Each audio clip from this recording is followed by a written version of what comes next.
So এই মুহূৰ্তত তাৰাবি পৰি ঘৰ আহি পালোঁ। So finally আৰু ধুনীয়া মৃদু বতাহ চলি আছে।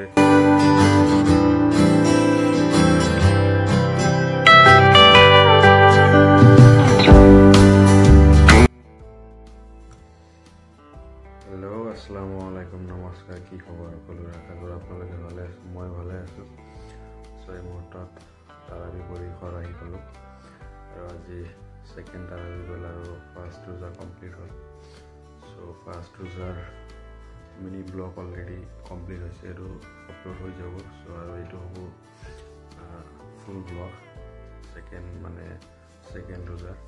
চ' ভাবিছোঁ যিহেতু 30টা ৰোজা, চ' ইয়াতে 15টা মিনি ব্লগ আৰু 15টা ফুল ব্লগ চেলেঞ্জ হিচাপে বনাম বুলি ভাবিছোঁ।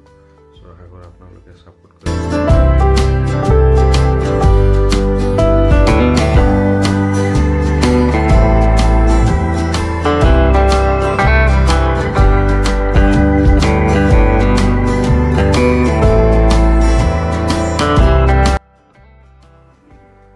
চ' ফাইনেলি আজি ছেকেণ্ড ৰোজাৰ হেৰি কৰা হ'ল অলৰেডি। চ' এতিয়া হজৰ নামাজৰ কাৰণে ওলাম। অলৰেডি ৰেডি হৈ গৈছোঁ। So' let's go. Good morning everyone. So' এইমাত্ৰ উঠিলোঁ, উঠি অলপ ফ্ৰেছ হ'লোঁ। ফ্ৰেছ হোৱাৰ পিছত এতিয়া অলপ গাখীৰ আনিব আছে। চ' লেটছ গো, গাখীৰ লৈ আহোঁ।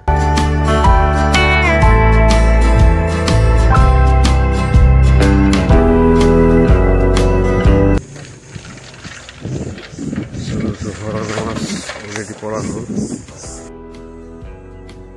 চ' ফাইনেলি আসৰৰ নামাজ কমপ্লিট কৰি এতিয়া অলপ আহিলোঁ পথাৰত। মানে আবেলি সময়ত পথাৰত টাইম স্পেণ্ড কৰি বহুত ভাল লাগে। তাতে আৰু মানে ৰমজান মাহ আৰু ধুনীয়া মৃদু বতাহ চলি আছে, মানে বেলেগ এটা আমেজ লাগি আছে, মানে নেচাৰেল এচি বুলি ক'ব পাৰি। চ' আজি হৈছে ছেকেণ্ড ৰোজা। অলৰেডি ফাৰ্ষ্ট ৰোজাৰ মিনি ব্লগ আপলোড কৰি দিয়া হৈছে, আপোনালোকে চাব পাৰে। বাকী এইটো হৈছে ফুল ব্লগ, মানে ছেকেণ্ড ৰোজাৰ ফুল ব্লগ হ'ব। যিহেতু চেলেঞ্জ লৈছোঁ যে 30 দিনত 30টা ব্লগ হ'ব, তাৰে মাজত 15টা মিনি ব্লগ হ'ব আৰু 15টা ফুল ব্লগ হ'ব। চ' চাওঁ কি হয়। টাৰ্গেট মানে চেলেঞ্জ কমপ্লিট কৰিব পাৰোঁ নে নাই, ইনশাল্লাহ কৰিব পাৰিম চাগে, আপোনালোকে যদি ছাপোৰ্ট দি থাকে। চ' বাকী এতিয়া টাইম বেছি নাই আৰু ইফতাৰৰ কাৰণে। অলপ টাইম পথাৰত স্পেণ্ড কৰি তাৰপিছত ইফতাৰ কৰিম আৰু। চ'